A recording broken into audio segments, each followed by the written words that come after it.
Hey, this is Glenn. Welcome to another episode of Difficult Questions. This one, who gets to immigrate when?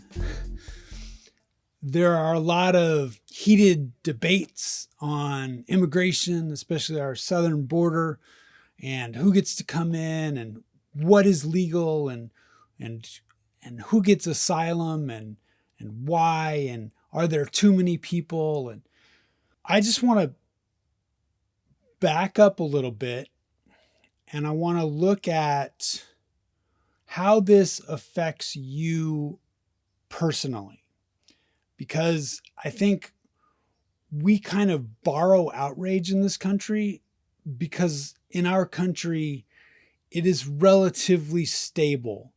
And I used to say, I read a book called The Herring of Mozambique, and the average age of death for a man in Mozambique during the revolution was 37 because they would die by the machete. So I would always say, not enough people in our country are getting chased by men with machetes, and we have to borrow outrage in order to feel something. I kind of look at immigration from a personal standpoint and how it's affected me, how it's been around me. And I encourage you to look at that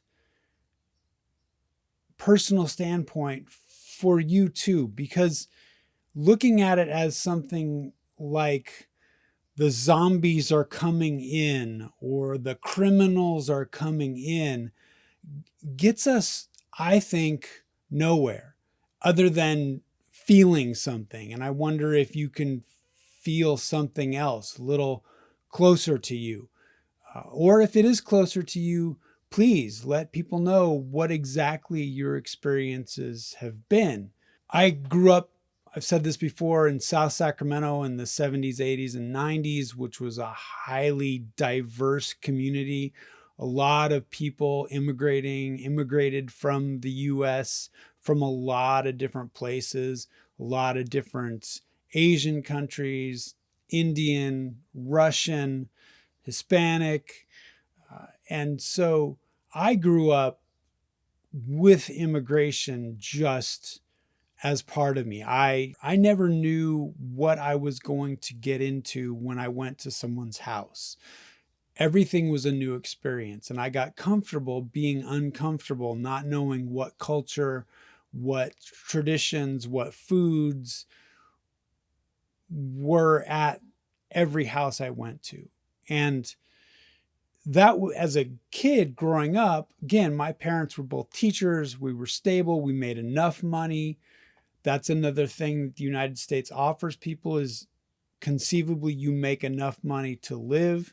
However, we have invested our way out of shelter. That's why we have so much homelessness now. So it's less stable than it was in the 70s, but still more stable than other countries, and more opportunity to be stable for yourself and your family to earn enough money.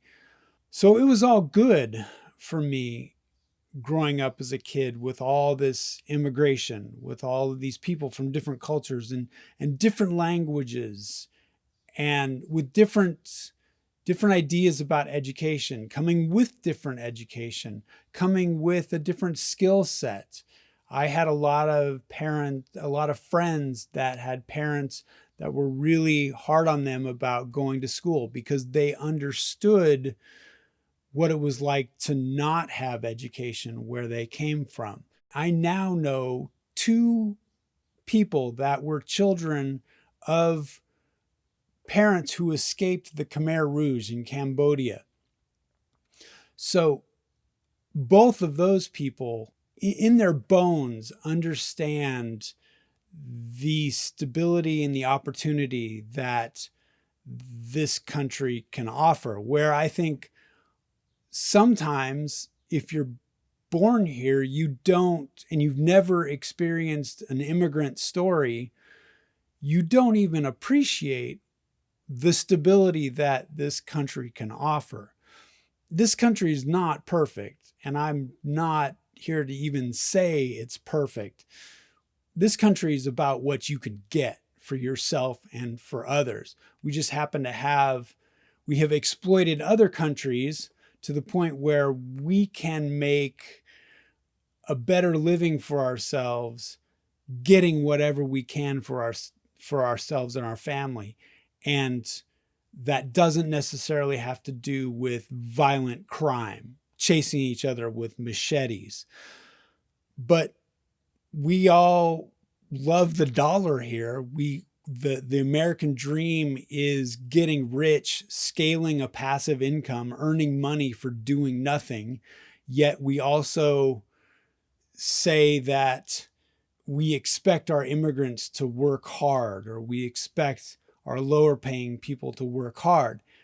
I was with someone who was of Mexican immigrant families, and her father was part of the United Farm Workers movement in the 70s. So all of the farm workers in California, a lot of them are immigrants because they're cheap labor. Now, whose fault is that? Is that the fault of the immigrants wanting to just work and having even cheap labor in the United States being more than what they could get in their home country? Or is that the fault of US citizen farm owners exploiting workers and paying them less than they should be?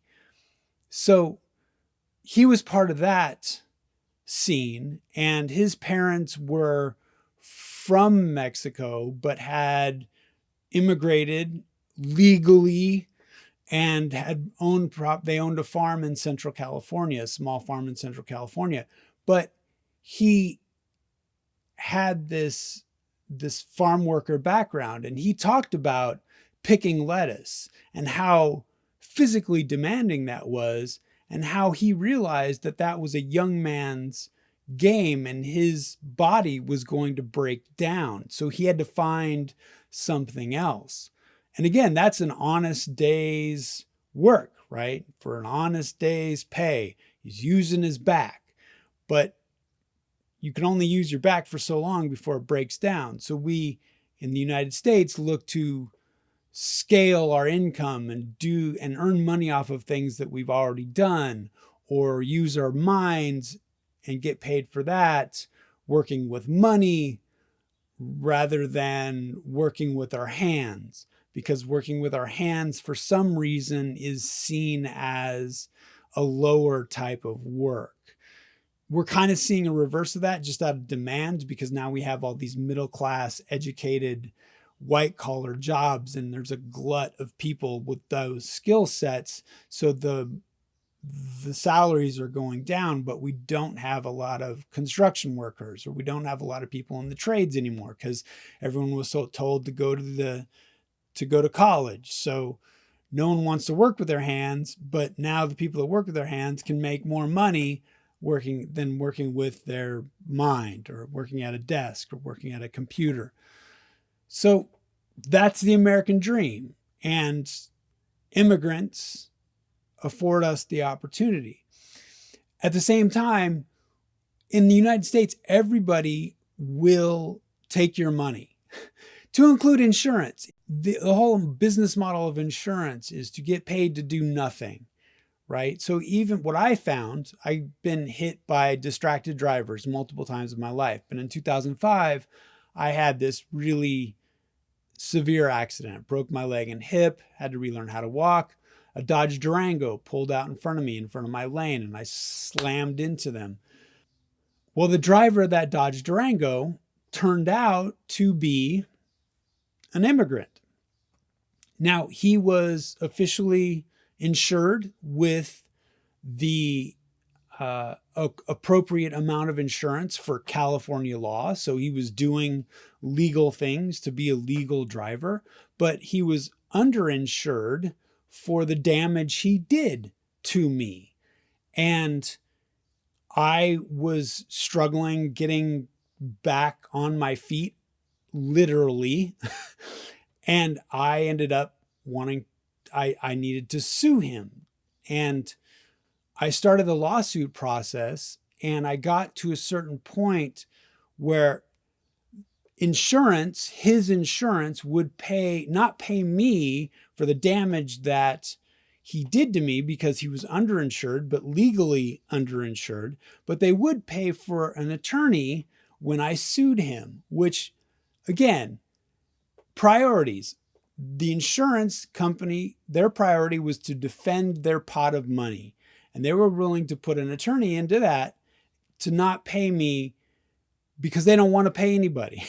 So this attorney tells me, look, if we take this to court, most likely my client will get deported, but I will make sure that the police report does not get submitted to the court.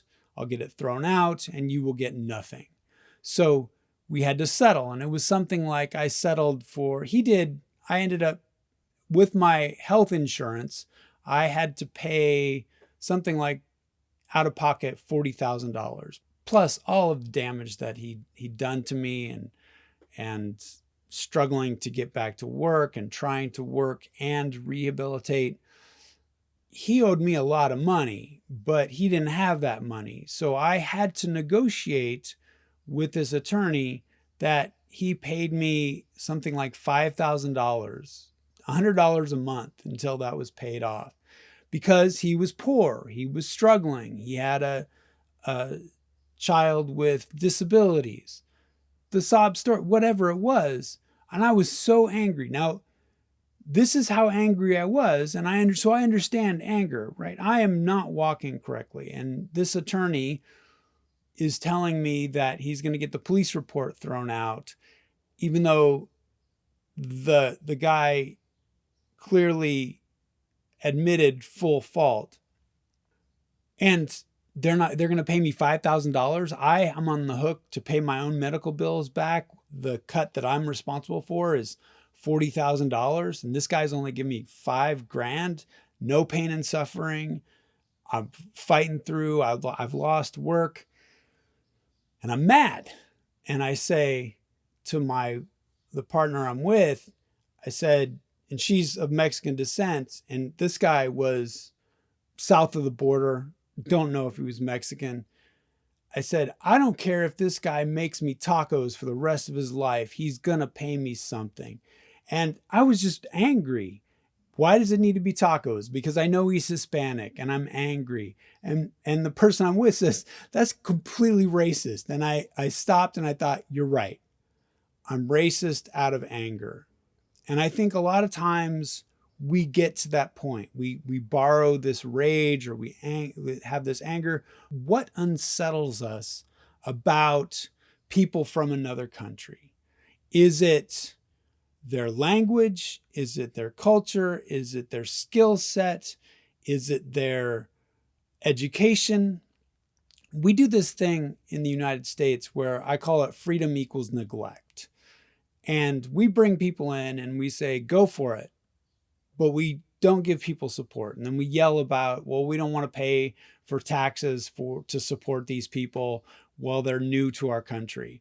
And I think that's kind of not good, because I'll tell you an example. I was watching a video about Sweden, and Sweden is a kind of a monoculture, but at one point they got into this whole idea that we're going to accept refugees. The problem is they accepted refugees and then they put them in public housing away from the other culture. So now you have these refugees with their refugee background and their refugee understanding of life, and then you separate them from the people that invited them to the country. And we kind of do that somewhat self-segregation, somewhat monetary segregation. Oh, you can't afford to live in Beverly Hills. You got to live in Koreatown. Koreatown is historically where the Koreans were, or Little Tokyo, or Little Armenia, right? And we separate each other. And in that, you build kind of this distrust, this way of living life that is different from each other. And there's that idea of, well, how much how much assimilation should a person get, and how much multiculturalism should we allow? And for us, we tend to not want to do anything, and we don't want to pay for these people. But we do subsidize other things that are good for us in this country. We subsidize farm workers because we want the food. The government pays Elon Musk lots of money to blow up rockets for inspiration. I don't know. So we have the money. We're a rich country. We just choose to put it in different places. And I would argue that some assimilation, making people feel welcome into the community, is the trick to not have the fear of the criminal immigrant, the immigrant that is going to take advantage and commit crime and violent crime, or be a dirge on society. I have met people from other countries and met people that are born in this country. I have met people that have what I would call a moral compass that is aligned with mine. And then I have met criminals, people with a criminal mind.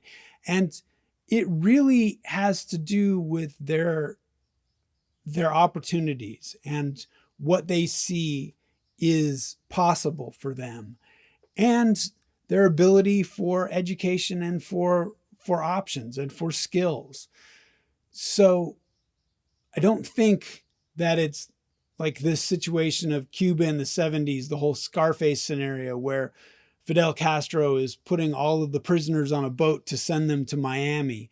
That's not, sure, that happens, but I don't think that's our outrage and concern. I think our concern is if we allow people in, and I understand we have to balance those economies, how much support, where, who, but I would argue to take the outrage away from it, take the fear away from it. Every other country does have control on their immigration. I knew a guy when I was growing up, he wanted to go to New Zealand, but New Zealand told him they had enough lawyers because he was a lawyer. And they said, any other trade, maybe, but we have enough lawyers. So I know other countries say no. Maybe we're allowed to say no because you have this idea of a balance, but especially our country is all about imbalance. It's all about what you can get. There's a lot of money out there. We're a rich country. And a lot of me just wants to say, go for it. Come on.